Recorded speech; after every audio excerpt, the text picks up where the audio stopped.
Noble reshuffling of the cabinet at this point in time, I think it's overdue. He has hearkened to the call of him trying to reshuffling his cabinet because his government is being considered and being seen as one of the weakest governments so far in the history of Nigeria. And remember, he has one of the largest cabinets in the world, as a president, but they have not been able to deliver, but we'll discover that recently while on vacation, maybe that was where he went to calm his nerves and discovered that no, I need to look at this area and see what I'm going to do about it. Maybe to try to add life or in kind of give a fresh breath to his administration that's gradually already on oxygen.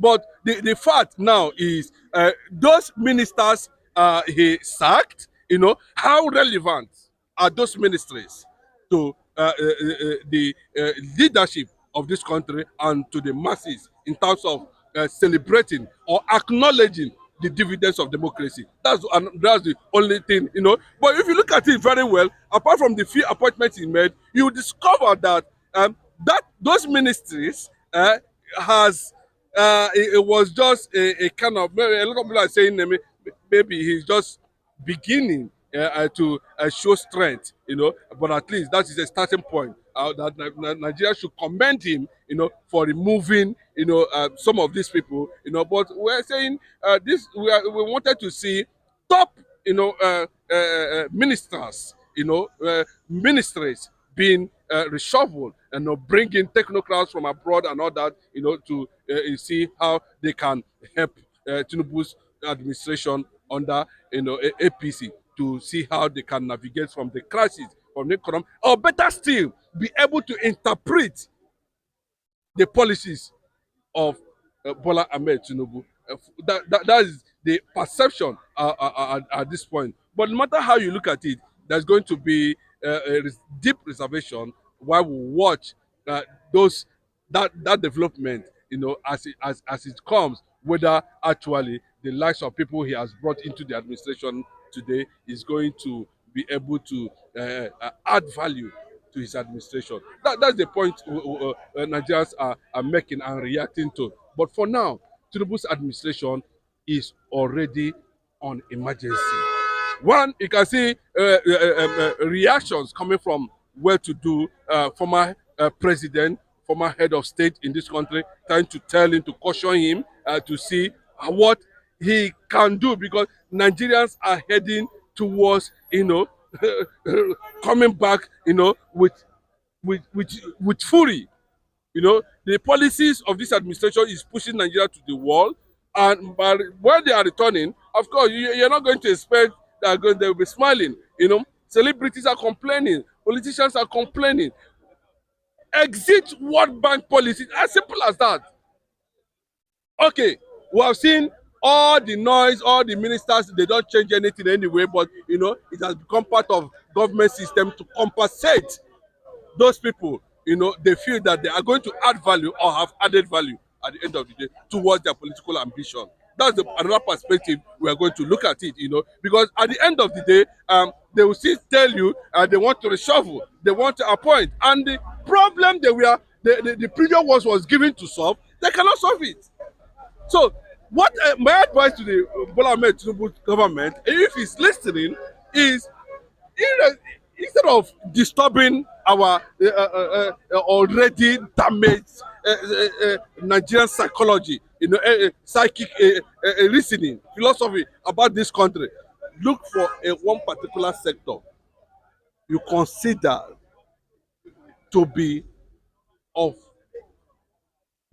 paramount importance, of prime importance, like the power sector. Solve that one. Even though make flight, solve one sector of the economy, solve that problem, solve it. If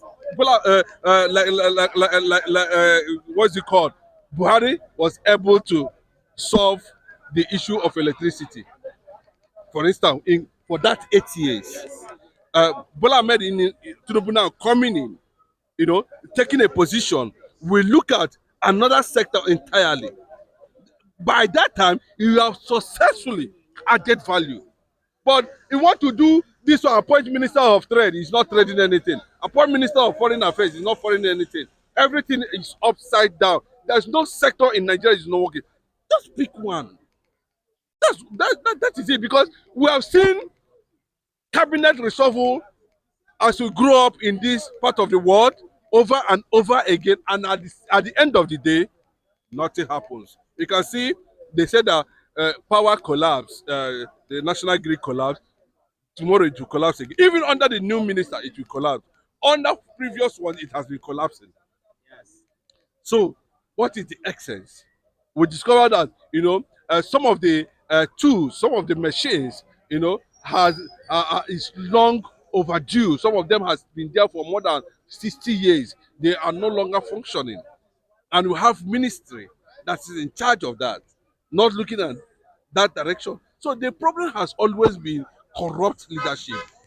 Like Obasanjo made it very clearly that Nigeria has disappointed Africa and disappointed the planet. Don't you think that the former ministers, they were incompetent?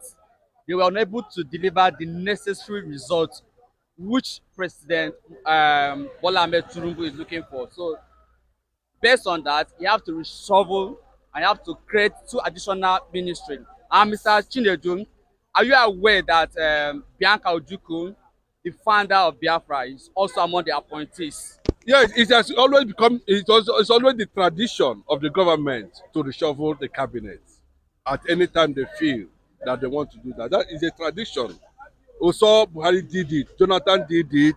Oh, that's the tradition. So it's not new to me. Whether they are performing or not, it's a tradition. They must do it.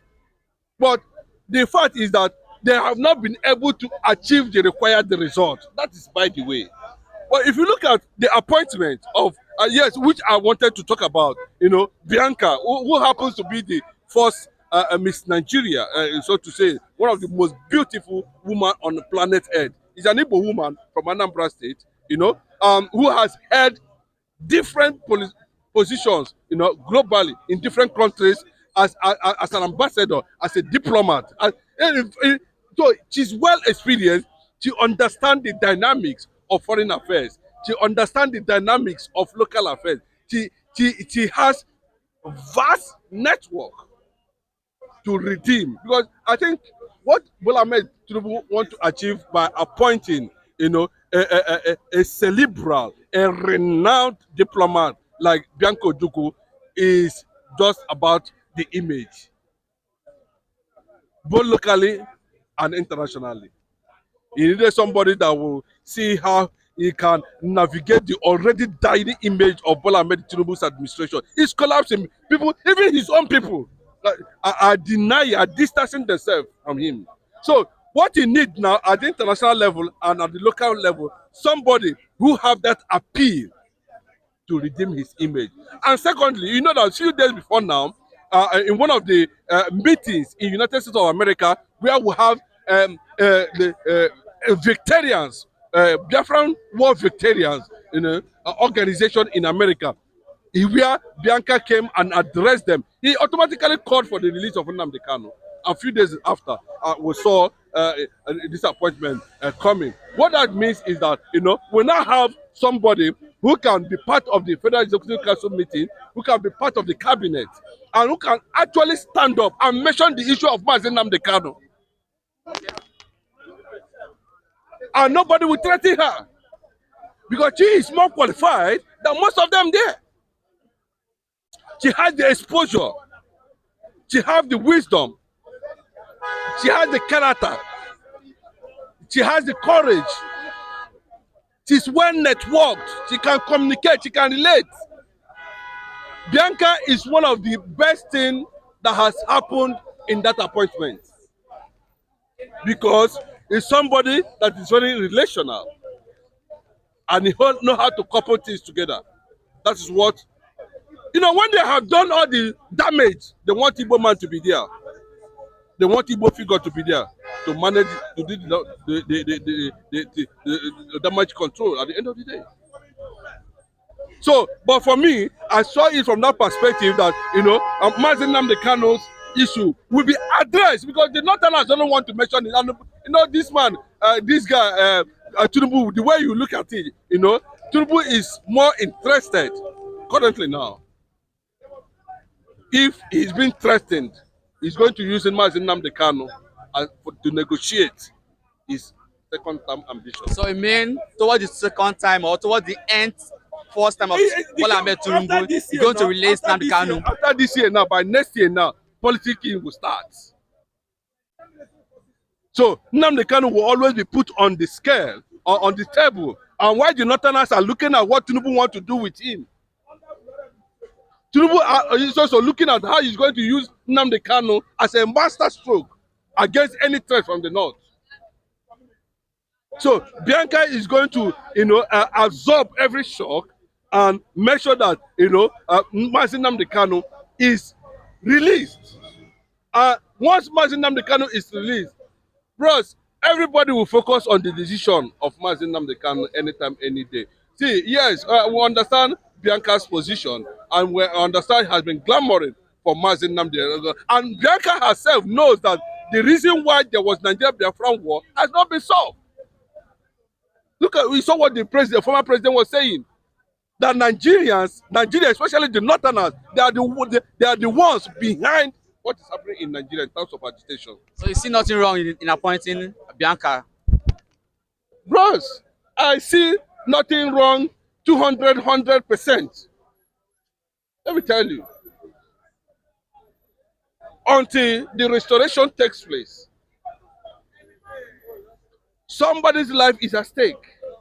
Mazi Nnamdi Kanu, who is the symbol of 85 million Igbos in 83 countries of the world. Do you know what that means? And the Fulanis, you can see the reactions coming from the Fulanis often and on, wanting Tinubu not to release Nnamdi Kanu. They said it very clearly. But the guy has achieved enormous presence globally. Nnamdi Kanu is being discussed globally. Nnamdi Kanu is being discussed anywhere, any conference, everywhere the world leaders are gathering. Nnamdi Kanu's matter is being discussed because he showed resilience, he showed courage, he shows leadership, he shows that he is focused, he has met the criteria required of a freedom fighter by the United Nations. He has broken certain records. Nnamdi Kanu is being seen as somebody in Africa now as the man behind everything that has done to happen to a black man. If black man is going to survive, it depends on Nnamdi Kanu now. I'm talking to you. I'm telling you, bro. Whether you are Igbo, you are Hausa, you are whatever. As far as you are wearing, that's what Obasanjo is saying. Nigeria is already a disappointment to anything that has to do with the black man. And look at the way they are managing Nigeria. A nation with her own resources, controlled by a certain people, dictates what happened to it. Because of Ojukwu jealousy of an Igbo man. But bros, for 104 years, has Igbo man benefited from crude oil in Niger Delta? Even though they knew that this crude oil belongs to us. Those people who are benefiting from crude oil exploration, are they better than Igbos? Igbos can do without crude oil. So let the lives of Asarido Kupo and Pa Edwin Clark don't happen. You want to tell me now that Mazi Nnamdi Kanu is the one behind their ordeal now? Now that Bola Ahmed Tinubu has scrapped Niger Delta Ministry. Bros, all these men need to understand that this is not time to live on propaganda. This is the time to tell the black race the truth. And if we mix it, this generation of Gen Zs will not miss it. And that is the essence and the power of what we are doing here.